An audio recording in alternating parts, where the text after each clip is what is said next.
The top of the Empire State Building. Z100, New York. Inside of our Z100 Artist Interview Lounge, I'm Crystal. What's good? It's Maxwell. And we have Keshi. It ain't about us. It's about I'm Keshi in the Keshi. building.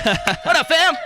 Nothing much, brother. How are you? I mean, we're blessed to have you here to share your story, your energy that's not only going to be this tour coming up, but this new album. Yeah. And these songs that are blacked out for the most part when we think about trying to hear. Right. Sorry. Yeah, we're keeping it close to our chest this time around. We want to save the reveal for when everything comes out this time. So, yeah.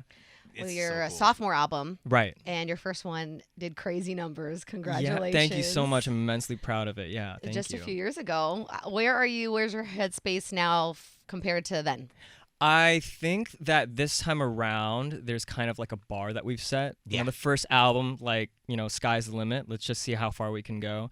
And this time around, it's just kind of like, that's why sophomore slump is a real fear. I'm extra nervous about how people are going to perceive it because, sometimes you feel like you did the best, work that you could. And because people have this preconceived notion that, people are bound to kind of struggle a little bit, like any risks you take are a little bit, I'm under more scrutiny, you know what I mean? Looking at some of these numbers, don't be nervous, man. I mean, there's been a few songs that have been out in the world, and you're talking already 9 figures in these streets, you know what I mean? So it's like for you to create what is in your heart and what is in your soul and to see that you have made that connection. Yeah. Be immensely proud of this man. as well, dude, because it's happening, man. Thank you. I appreciate It's happening. that. Heck yeah, dude. We have a spy that was at your album listening party last night. Did you? No, it's Nikki right here. Oh, yeah. She mentioned it to us. Yeah. She's a huge fan. Oh, and thank you so much. She loved seeing you perform Yeah. a few of your songs. Yeah. She mentioned that you said one of your favorite songs on this upcoming album is Dream. It is. It is Dream. I adore that song.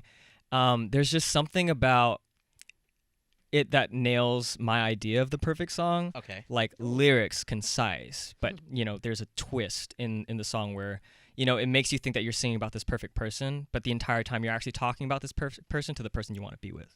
You know what I mean? Yeah. The first verse is talking about she's amazing, she's perfect. Yeah. And the second verse is talking about you, like, I missed you. She's perfect, but why am I thinking about you all night? You know what I mean? So that sort of twist in so little words, being able to cram all this emotion in like that so concisely is like something I'm very, very proud of. I think the production is very lush and very grand, but also like very spacious at the same time. Man. And it doesn't get in the way of anything else. There's like strong melodies vocally, strong counter melodies in the sort of piano motifs and like synths that we did. Everything very intentional.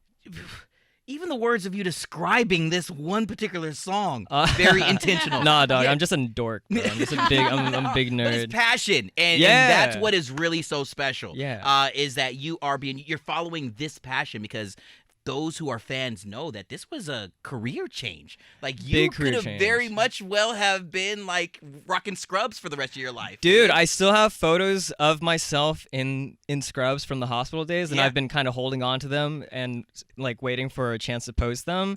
But I'm a little paranoid that like you can see my name tag and everything. Like I don't want people to find out what floor I worked on, and just like patient privacy reasons and all that. You know what I mean? But I still dream about working at the hospital sometimes. I was gonna ask, yeah. Is there stuff that you do miss from those days? Nothing. I don't miss a single thing. Maybe? No. Save the world. They're great. It really is such a thankless job, and you're constantly caught between a rock and a hard place, trying to please everyone, whether it's from the orders that you receive or the needs that are you have to advocate for your patients. Like you know what I mean? Like, do you have like a horror story? Oh, I have plenty of horror stories, but I'll refrain from sharing too many of them. But he was like, yeah, thank you. Yeah, appreciate you, Doc. I'm like, I want to know. What do you mean? No, but all this to say, like, I'll wake up, it used to be kind of like every month or every few months from a dream that where I'm in scrubs and working at the hospital, pulling meds from the Pyxis machine and everything. But here's the thing. The reason why I brought that up is because what you're doing now is this gift of healing, this gift of giving, and it's very much ingrained in who you are and what the fabric of your DNA is. Right. So to have found this this channel and to explore it and to Right. be able to create and connect through music, you know, Right. and heal the world. I know it Mhm. sounds cheesy or cliche, but dude, that's a Yeah. sense of responsibility that you've taken on and you've done very, Thank very you, well. man. It's funny because I get that a lot. How like I heal people emotionally, Yeah. but at the end of the day, I feel like the job of being an artist is kind of a selfish one. It's like to express myself Yes. in a way that fits my vision as best as I can. And I had a lot of trouble wrangling with that idea when I first started being a musician because my manager was like, you know, I would ask him, what am I supposed to do about this or that? Like, what's the, you know, the goal here? And he's like, you tell me. And I was like, oh, damn. Yeah. Like, I'm calling the shots now, you know what I mean? And it's a little bit Flipped it on daunting. you. Yeah, I but I was feel thinking, like I've come into my shoes a little bit, you know? Go for it. For sure. You shared how you love performing for your fans. For sure, yeah. seeing how much they are just so happy to be watching you do what you do. But you've Yeah. also shared that you've been struggling with mental health through your fame. Oh, man. And, Yeah. And the crowds have been a little tough for you. Yeah, for sure. I think it's more about this idea that I've always been very in tune with the fandom. Yeah. I always want to be I always want to have an open ear to how they receive certain things, but being under that sort of amount of scrutiny nonstop for 3-4 years takes a toll on, you know, how you kind of perceive yourself and like your own confidence. And I think I've had to definitely take a step back in terms of how closely I watch things because at a certain point it's just too heavy to sure. hold. But I always have to remind myself that like I think I have strong dreams that I want to make come true. Well, we And, saw doing Chapel Roan. She's been struggling saying. Oh, absolutely. So do you identify with that? Absolutely, 100%. And not to throw myself into the fire, but I felt seen and heard when, you know, she put up her video. And, you know, there are certain things that maybe certain artists aren't brave enough to say because we're so grateful for, you know, this thing that's unimaginably like happened to us. Not to say that she doesn't like appreciate those things. For sure. I just think that maybe we've had a little bit more time to kind of maybe accept those things or, you know, Cope with gaslight them. ourselves into thinking that they're okay. Yeah. To cope in our own ways, you know, like she's getting hit with things left and right overnight.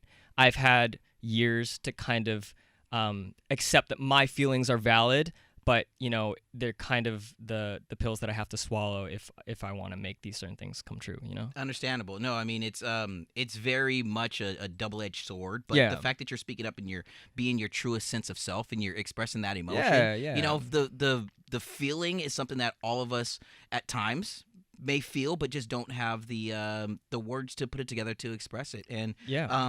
you know, so thank you for being an artist who is Absolutely. you know, being super duper heartfelt with Yeah. it. Well, bringing you to Madison Square That's Garden. Right. No, true. That is- Insane. It's you, dude. Huge. Thank you so much. Congratulations. I mean, you've been working so hard on Right, this album, right. and it feels like the next month you're going to be on tour. Yeah, it's actually super surreal. Like I finish here in New York, I go back home for 3 days, then I start rehearsal for 10 days, and then the album's basically out. Yeah. Like it feels like I've been working on this whole thing for like a year and a half, just kind of ideating. Even when I was still on tour, the last tour, I was trying to think about like, Creating and thinking. yeah, just thinking about what the next world is gonna look like and everything. And it's just such a surreal, like landmark. It's the sort of thing where you don't even dare to dream about playing the Garden, you know. And then it just happens. You are. There's been a couple of different artists that, yeah. I mean, you think it's so unattainable, but Yeah. you know that you have reached it, and Yeah. that the fans are there to support. That there are going to be butts in the seat. I You know? I Do can't you- believe it. Yeah. Do you take the time to sit down and tell yourself, you know what, I've worked my tail off, and we kind of tapped on some of the Yeah. imposter syndrome or the idea of like, Right. do I really deserve this? But you do. Like, Thank tell you, yourself man. that. I mean, so the thing is, it's like a tale as old as time from like legends that have come and gone of Yeah. like, yeah, I wish I had appreciated that moment when we were there. And I've seen all the interviews. Like I study all of my heroes and everything, and now I'm in the seat and I'm just like, all right, what's the next thing I got to do? Yeah. You know, you're thinking about the next shows, the next song, the next promo, the next, you know, anything. But yeah, I think I really soaked it in yesterday when I went to go take a picture in front of the Garden. There you go. And I saw my face up there and I was like, oh my God, like, Be in that moment. Yeah. Allow yourself that grace. thank you, man. To do that, because Yeah. it's there. I mean, we haven't fully, and we'll get ready to kind of put a button on this, but Yeah. what does Requiem mean to you? You know what I mean? So, Requiem in the classical music sense is a song that you would play at someone's funeral. And I wrangled with loss the past couple of years. Yeah. And I mean, everyone does at different ages. And I'm lucky enough to not have had to deal with it until I was, my brain's fully developed and I can kind of cope with it in my own way. But it was such a sort of transformational moment in how I perceive like time and my life and how special it is and how much time do we really have, that sort of thing. It just changed my perspective so strongly that, I titled the album after it. Not the whole album deals with it, but I will say that my life was very contentious the past couple of years, whether it was, my relationship with my art, my relationship with my partner, my family, my friends, the people that I work with. And I think you can kind of feel that in the sort of drama that, I'm getting pulled apart a little bit on that record. And so you're addressing it. We see it in your lead single, "Say." Right. So many of your fans are loving that song. Thank you so much. And Thank how deep you. it is. Yeah, Why did you decide to lead your album with that one? Well, so I really wanted to make a record that was timeless. Ooh. I wanted to make a record that embraced like movement, like cadence, rhythm, so that you can, have a really good time at a show. I've gotten so used to playing like sad songs, and this will all make sense in the context of the record. But Say is my sort of foray into like chasing for that mountaintop. You know what I mean? Yeah.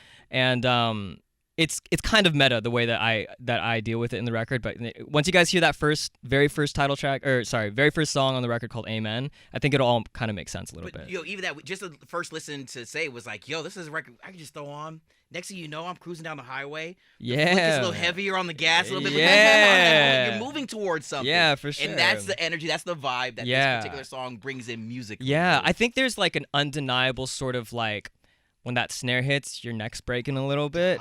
And I've really embraced this idea of like sonics in a physical sense when it hits your ear. Like, I'm not talking about the song. I'm not talking about the lyrics. Yeah. I'm not talking about the chord progression. I'm talking about like when those waves hit your ears, does it feel good? Mm-hmm. It does. Because your ears are a sensory organ just like your eyes, your nose, your mouth, Sound should be the same way, bro. It does, man. Yeah. We also loved that you are giving a love song to Houston. Yeah, Texas. Yeah. We got Beyonce, Houston. We have Dasha up in Austin, Texas, Yeah, and we have you up in Houston. Big shoes to stand next to, for sure. Yo, you got some fire ass boots on right now. Thank you. Hey, you peeped the boots, dog. Thank you, man. The jeans with the boots. Yeah. So why'd you decide that this record deserved to get an ode to your city? So I actually started this song on my typewriter. Whenever I get a little dry, like there's this tactile sensation that just kind of gets the gears going a little bit, and there's no sort of there's nothing that stops me from like my stream of consciousness from just like appearing on the paper. Like I don't have to think, just like whatever it is, even if it sucks, just type it out. And there was this idea of like, take me back to Texas, take me back to 17, let me race the train tracks just to smell the gasoline.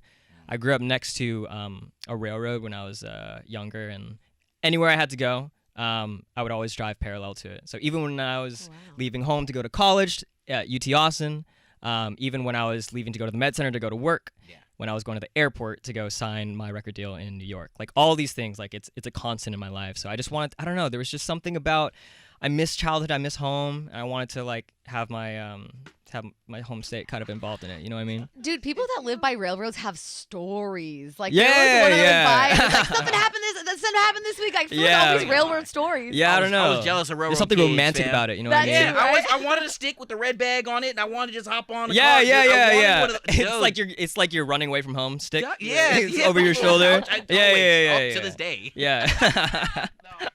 No, this album, cannot wait till we get all the tracks. Yeah. The tour, damn, congratulations. Thank but you so more much. World importantly- tour. World tour, yeah. Those stamps on the passport. Fam. No, yeah, it's actually funny. I ran out of room on both of my passports. Hey! So Gold. yeah, it's crazy. It's a weird kind of subtle flex, but yeah, I have to get another one with like extra pages stapled in and everything. So Wait, other than obviously Houston and New York City, yeah, where was a really fun stamp that you got? Where'd you really like? Oh my gosh. I would say like anywhere in Asia was really, really fun.